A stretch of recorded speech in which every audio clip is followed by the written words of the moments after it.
Vatican summit on sexual abuse that people looking to sow controversy are using his family's name.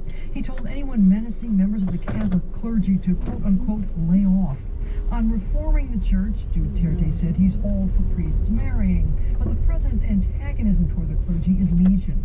Catholic bishops and priests have been fiercely critical of his violent anti-drug campaign. In turn, Duterte has attacked the church for hypocrisy regarding sexual abuse, and his admonition against harming the clergy seems at odds with his own threats. Previously, Duterte told the public to steal from greedy bishops and even kill them. Julie McCarthy, NPR News, Manila. Voters are choosing a new mayor today in Chicago. There are a record 14 candidates to succeed two-term Mayor Rahm Emanuel. NPR's David Shaper reports if no candidate captures a majority of votes, the top two finishers will go to an April runoff. Polls show no clear front-runner, even though the candidates include a statewide office holder, the Cook County Board President, two top former school officials, a former prosecutor, a former police chief, a wealthy business owner, a state rep, and a young progressive endorsed by Chance the Rapper and Kanye West.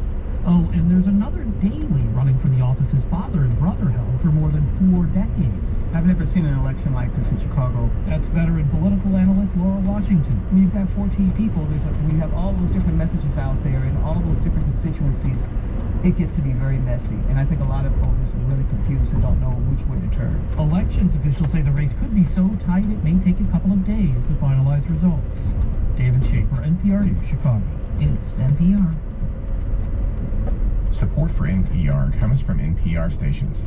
Other contributors include Constant Contact. Their automation features let customers automatically send welcome and birthday emails, as well as autoresponders when users take action. Learn more at ConstantContact.com. And the Annie E. Casey Foundation. It's 6:04. This is WUSF 89.7 News. I'm Jessica Mazzaros. Construction is underway to reduce traffic backups at the intersection of I-75 and State Road 56 in North Tampa's Wesley Chapel. As Carrie Sheridan reports, they're using an unusual layout to do so. The project is called a diverging diamond interchange. It aims to improve traffic flow by allowing some cars to drive outside of the road. That way they is in Sarasota near University Parkway and I-75. Officials say accidents there have decreased since the traffic pattern changed. Carrie Sheridan, WUSF 89.7 News. A public meeting to discuss the plans will be held today from 4 to 7 at Pasco Hernando State College's Porter campus. A Florida Senate bill proposes eliminating minimum drug sentences in an effort to reform the state's criminal justice system. Republican State Senator Jeff Brandes of Pinellas County is the bill's sponsor. He said his regulation would give judges more discretion over sentencing. We basically could have a robot doing what the judges do today, which is look at the chart, follow the chart, issue the sentence. That isn't justice, in my opinion. For many of these people, we're treating drug mules just like we are drug kingpins. We aren't looking at the individual facts of the case. Brandes' legislation aims to deal with capacity issues in state prisons and reducing recidivism. State wildlife officials are drafting a rule to protect Florida's native songbirds from illegal trapping. Officers are seeing an increase in bird trafficking for the pet industry. It's illegal to capture songbirds, but wildlife officials say it's hard to make a case when they catch people with empty traps. What this rule would do is it would regulate the use, placement, possession, and transport of the traps themselves, and that will allow our law enforcement officers, if they find traps in the wild, they'll be able to confiscate those traps and help to make cases based on those traps rather than having to wait to find a bird that's already caught in the trap. That's Greg Fallhaber, an avian conservation coordinator for the Florida Fish and Wildlife Conservation Commission. He says illegally trapping and selling native songbirds like indigo buntings and rose-breasted grosbeaks is big business and fairly profitable. Floridians can comment on the proposed rule before commissioners take it up at a future meeting. The FWC is scheduled to meet again May 1st. And prepare for some rain the next couple days. Spectrum Bay News 9 meteorologist Julie Marquez says we have a 70% chance of rain today and a 50% chance of rain tonight. It's 6:07. It's Morning Edition from NPR News. I'm Steve Inskeep in Washington, D.C. And I'm David Green in Culver City, California. Could the cracking of Britain's political parties offer an exit from Brexit? It is still a distant notion. Neither of Britain's two major parties have formally endorsed a way out. But there's talk that the opposition Labour Party might, and weeks before Britain's European Union with no new trade deal, some members of Parliament have left their parties. The newly independent members now talk of a second referendum over whether Britain really wants a divorce from Europe. Joan Ryan, a lawmaker who left the party, her party leader Jeremy Corbyn turned hard left against Europe and against Jews. I do know that the Labour Party has become institutionally anti-Semitic.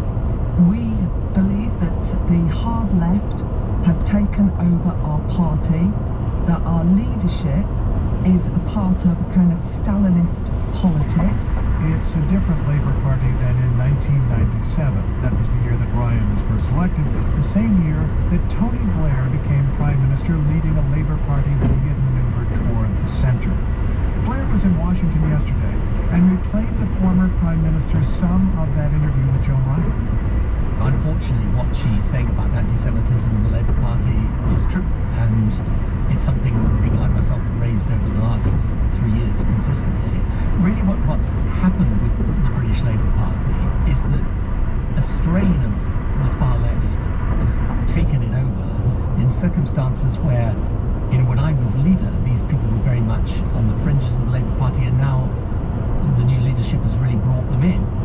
By the way, I should say, I do not believe that the majority of the Labour Party is anti-Semitic, and the members of Parliament, many of whom I've worked with for many years, are horrified by this.